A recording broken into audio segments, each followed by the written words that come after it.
Hi students, இந்த வீடியோவில் நம்ம பார்க்க போகிறது சமச்சீர் 10th ஸ்டாண்டர்ட் பப்ளிக் எக்ஸாம் 2024 மேக்ஸில் எப்படி சென்டம் வாங்கலாம் அப்படிங்கிறது தான் பார்க்க போகிறோம்.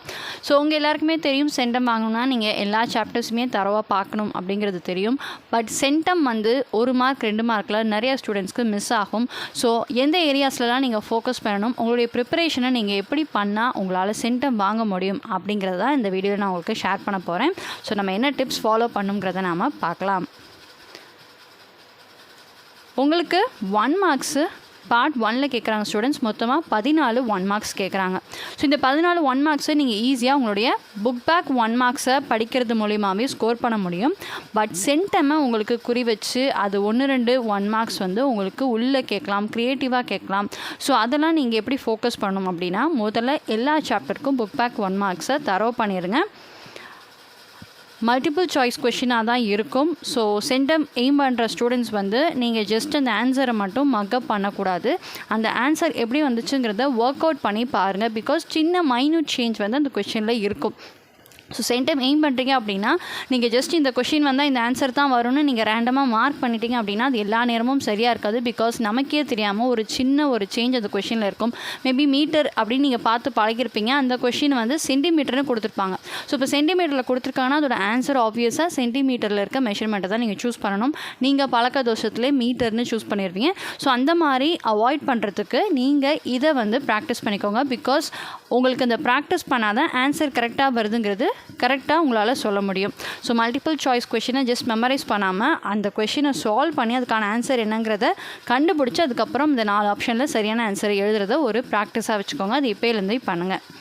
நெக்ஸ்ட் வந்து உங்கள் புக்கிலேயே எல்லா சாப்டர்ஸ்லையுமே ரெட் கலரில் ஹைலைட் ஆகிருக்கும். நான் ஸ்க்ரீனில் காமிக்கிறேன் பாருங்கள். ஸோ இந்த மாதிரி ஹைலைட் ஆகிருக்கக்கூடிய இந்த வார்த்தைகள் எல்லாமே டெஃபினேஷன்ஸ். ஸோ இதெல்லாம் வந்து உங்களுக்கு 1 மார்க்ஸில் கேட்குறதுக்கு சான்சஸ் இருக்குது. கேட்பாங்கன்னு நான் சொல்லலை, கேட்குறதுக்கு சான்சஸ் இருக்குது. ஸோ இந்த மாதிரி ஹைலைட் ஆகிருக்கக்கூடிய வேர்ட்ஸ், அந்த வேர்ட் ரிலேட்டடான இந்த டெஃபினேஷன். ஸோ இப்போ இந்த ஆர்டர் பேர்னா என்ன அப்படிங்கிறத இங்கேருந்து இது வரைக்கும் கொடுத்துருக்காங்க.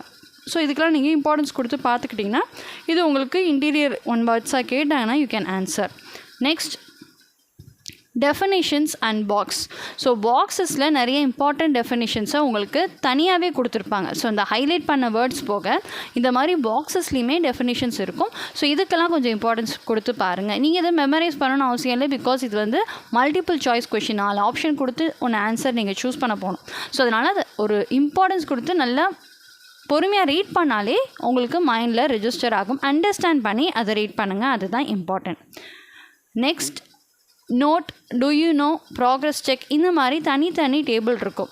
ஸோ இந்த மாதிரி பாருங்கள், டு யூ நோ அப்படின்னு சொல்லிட்டு ஒரு இம்பார்ட்டன்ட் பாயிண்ட்ஸ் எல்லாம் இங்கே கொடுத்துருப்பாங்க உங்களுக்கு தெரிஞ்சுக்க வேண்டிய விஷயங்களாக. அதே மாதிரி நோட்டுன்னு சொல்லிட்டு ஒவ்வொரு டாபிக்ஸ் ரிலேட்டடாக எல்லாத்தையும் ஒரு கம்ப்ரெஸ்டு பாயிண்ட்ஸாக உங்களுக்கு கொடுத்துருப்பாங்க, கன்சாலிடேட்டட் பாயிண்ட்ஸாக கொடுத்துருப்பாங்க. அதே மாதிரி இந்த ப்ராக்ரஸ் செக் அப்படிங்கிறது உங்களுடைய அண்டர்ஸ்டாண்டிங்கை செக் பண்ணுறதுக்கு. ஸோ நீங்கள் படித்த கான்செப்ட்ஸ் எல்லாம் இதில் அப்ளை பண்ணி பார்த்தீங்கன்னா ஹவு யூ கேன் ரிலேட், இது ட்ரூவா ஃபால்ஸா. ஸோ இந்த மாதிரிலாம் உங்களுடைய அண்டர்ஸ்டாண்டிங்கை நீங்கள் இதெல்லாம் பார்த்து டெவலப் பண்ணிக்கிட்டிங்கன்னா இதிலேருந்து ஏதாவது 1 மார்க் உங்களுக்கு 1 வேர்டில் வந்தாலும், பிகாஸ் சென்டம்ங்கிறது 100 மார்க்ஸும் சரியாக இருக்கணும். ஸோ நீங்கள் 99 மார்க்ஸ்க்கு நீங்கள் சூப்பராக எழுதிட்டாலும் அந்த 1 மார்க் இந்த மாதிரி டாபிக்ஸ்லேருந்து வந்தது அப்படின்னா நீங்கள் ஆன்சர் பண்ணணும். அப்போ தான் உங்களால் சென்டம் வாங்க முடியும். அப்படின்னா இந்த மாதிரி நோட், ப்ராக்ரஸ் செக், இந்த மாதிரி டு யூ நோ, அந்த பாக்ஸஸ்க்கெலாம் இம்பார்ட்டன்ஸ் கொடுத்தா அதில் இருக்கக்கூடிய இன்ஃபர்மேஷன்லாம் பார்த்துக்கோங்க. சால்வ் பண்ணி ப்ராக்டிஸ் பண்ணணுன்னா அதெல்லாம் நீங்கள் பண்ணிக்கணும். ஸோ இது எல்லாமே நீங்கள் 1 மார்க்ஸ்க்கு செய்ய வேண்டிய விஷயங்கள். அடுத்து பாயிண்ட்ஸ் டு ரிமெம்பர் சொல்லிட்டு ஒவ்வொரு சாப்டருடைய கடைசிலையும் அந்த சாப்டரில் நம்ம பார்த்த எல்லா முக்கியமான விஷயங்களையும் தொகுத்து கொடுத்துருப்பாங்க. அது எல்லாத்தையுமே நீங்கள் உங்கள் ஃபோக்கஸ் கொடுத்து அது ஜஸ்ட் ஒரு கிளான்ஸ் ரீட் பண்ணுங்கள் போதும். எதையுமே மனப்பாடம் பண்ண தேவையில்லை.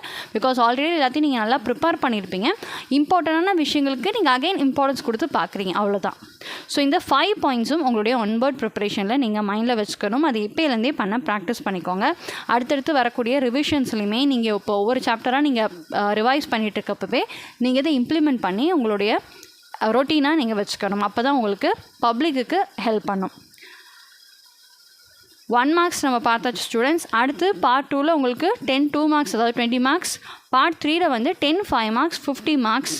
பார்ட் 4ல் 2 8 மார்க்ஸ் 16 மார்க்ஸ்க்கு வருது. ஸோ இந்த பார்ட் 4ல் வந்து நீங்கள் இம்பார்ட்டன்ஸ் நிறைய பேர் கொடுக்கவே மாட்டீங்க. அது என்ன நமக்கு தெரிஞ்ச கிராஃப் தான், அதுக்கு நமக்கு தெரிஞ்ச ஜாமெண்ட்ரி தான் சொல்லிட்டு அதில் நீங்கள் கேர்லெஸ் மிஸ்டேக் விடுவீங்க. அதனால உங்களால் சென்டம் ஸ்கோர் பண்ண முடியாமல் போகும். ஸோ அதனால் என்ன தான் உங்களுக்கு இந்த கிராஃபும் ஜாமெண்ட்ரியும் தரவாக தெரிஞ்சாலும் வாரம் ஒருக்கா இப்போ உங்களுக்கு எல்லாமே படித்து டயர்டாக இருப்பீங்க, கொஞ்சம் ரெஸ்ட் எடுக்கலாம்னு தோணும். ஸோ அந்த மாதிரி ரிலாக்ஸ் பண்ணுற டயத்தில் ஒரு ½ hour ஸ்பெண்ட் பண்ணிங்கன்னா போதும், ஒரு கிராஃபும் ஒரு ஜாமெண்ட்ரியும் உங்களால் வரைஞ்சி பார்க்க முடியும். ஸோ அதனால் என்ன தான் தரவாக தெரிஞ்சாலும் இப்போலேருந்து வீக்லி ஒன்ஸ் நீங்கள் கிராஃப் ஜாமெண்ட்ரி ஒரு தடவையாவது வரைஞ்சி பாருங்கள். அது ரொம்ப முக்கியம். அடுத்து 2 marks and 5 marks பொறுத்த வரைக்கும் நீங்கள் முதல்ல எல்லா சாப்டர்ஸையும் தரவு பண்ணியிருக்கீங்களா அப்படிங்கிறத பாருங்கள். ஸோ எல்லா சாப்டர்ஸுடைய எக்ஸசைஸ் அண்ட் எக்ஸாம்பிள் ப்ராப்ளம்ஸை நீங்கள் தரவு பண்ணியிருக்கணும். ஸோ அப்படி நீங்கள் தரவு பண்ணலாம், முதல்ல அதெல்லாம் தரவு பண்ணிவிட்டு நான் அடுத்து சொல்கிற விஷயங்களுக்கு வாங்க. இல்லை மேம் நான் இது எல்லாமே தரவு பண்ணிவிட்டேன், இப்போ நான் என்ன பண்ணணும் அப்படின்னு நீங்கள் கேட்டிங்கன்னா இப்போ நான் நெக்ஸ்ட்டு சொல்ல போகிற ஸ்டெப்புக்கு நீங்கள் டைரெக்டாக வந்துடலாம். ஸோ அதே மாதிரி தான் ஒவ்வொரு ஸ்டெப்ஸும் நான் சொல்கிறேன். ஸோ அதனால் எதையும் கம்ப்ளீட் பண்ணாத ஸ்டூடெண்ட்ஸ் முதல்ல எல்லாத்தையும் நான் கம்ப்ளீட் பண்ணிடுங்க. அதுக்கப்புறம் நான் சொல்கிற விஷயங்களை நீங்கள் ஃபாலோ பண்ணுங்கள்.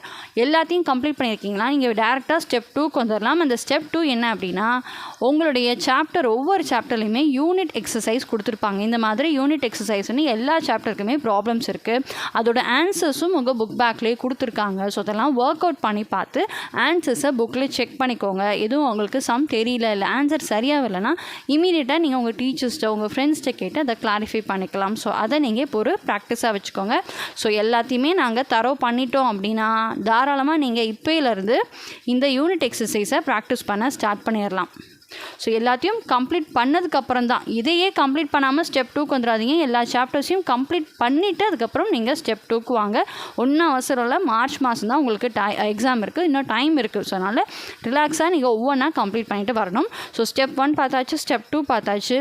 நெக்ஸ்ட் என்ன தேர்ட் ஸ்டெப் என்ன அப்படின்னா இது ரெண்டுத்தையுமே முடிச்சிட்டிங்க மேம், நாங்கள் எல்லா சாப்டர்ஸையும் பார்த்துட்டோம், எல்லா யூனிட் எக்ஸசைஸ் ப்ராப்ளம்ஸையும் நாங்கள் சால்வ் பண்ணி முடிச்சிட்டோம், வி ஆர் தரோ அப்படி நீங்கள் நினச்சிங்க அப்படின்னா நெக்ஸ்ட் நீங்கள் பண்ண வேண்டியது work out previous year question papers.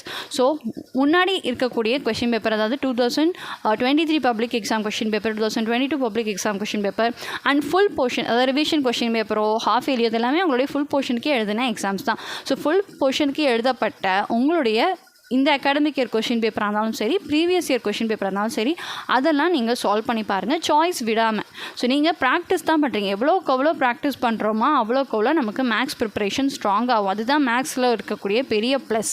So அதனால் நீங்கள் அதை ஒர்க் அவுட் பண்ண உங்களுக்கு ஸ்பீட் வரும். எக்ஸாமில் நீங்கள் டைம் கீப்பப் பண்ணி எல்லா பார்ட்டையும் கரெக்டாக கம்ப்ளீட் பண்ணுறதுக்கு அது உங்களுக்கு ஹெல்ப் பண்ணும்.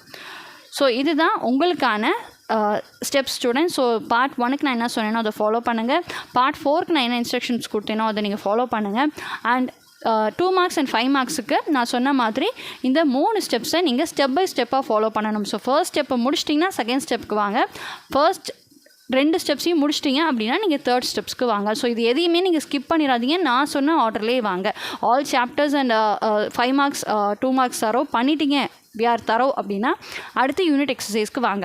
யூனிட் எக்ஸசைஸையும் நீங்கள் தரோ பண்ணிட்டீங்க அப்படின்னா அதுக்கப்புறம் நீங்கள் ப்ரீவியஸ் இயர் கொஷின் பேப்பர்ஸ் தான் ஒர்க் அவுட் பண்ணி ப்ராக்டிஸ் பண்ணுங்கள். ஸோ இதெல்லாம் ப்ராக்டிஸ் பண்ணுறது மூலிமா உங்களுக்கு ஒரு கான்ஃபிடென்ஸ் வரும், நம்ம கரெக்டாக ப்ரிப்பேர் பண்ணியிருக்கோம், எல்லாமே கவர் பண்ணிட்டோம் அப்படிங்கிற ஒரு திருப்தி இருக்கும். ஸோ இந்த ஒரு கான்ஃபிடென்ஸ்லேயே உங்களுடைய ப்ரிப்பரேஷனை ஸ்டார்ட் பண்ணுங்கள் ஸ்டூடெண்ட்ஸ். ஸோ இந்த வீடியோவில் நான் சொன்ன இன்ஸ்ட்ரக்ஷன் நிச்சயமாக உங்களுக்கு ஹெல்ப்ஃபுல்லாக இருக்கும்னு நினைக்கிறேன். ஸோ இதை கீப்பப் பண்ணுங்கள். அடுத்தடுத்து வரக்கூடிய ரிவிஷன் எக்ஸாம்ஸாக இருக்கட்டும், உங்களுடைய ஸ்பெஷல் கிளாஸ்லேயாக இருக்கட்டும், இதே நீங்கள் இம்ப்ளிமெண்ட் பண்ணி உங்களுடைய மேக்ஸ் ப்ரிப்பரேஷனை இது மூலிமா நீங்கள் ஃபாலோ பண்ணுங்கள். கண்டிப்பாக இது உங்களுக்கு ஹெல்ப்ஃபுல்லாக இருக்கும். தொடர்ந்து நம்ம சேனலில் பாருங்கள் ஸ்டூடெண்ட்ஸ், நிறைய இம்பார்ட்டன்ட் வீடியோஸ்லாம் வந்துகிட்டே இருக்குது. மற்ற சப்ஜெக்ட்ஸ்க்கும் நீங்கள் எப்படி சென்டம் ஸ்கோர் பண்ணலாம், மற்ற சப்ஜெக்ட்டுக்குமான ஸ்டடி பிளான் எல்லாமே உங்களுக்கு வந்துகிட்டே இருக்குது. எல்லாமே உங்களுக்கு யூஸ்ஃபுல்லாக இருக்கும். All the very best students, study well and happy learning.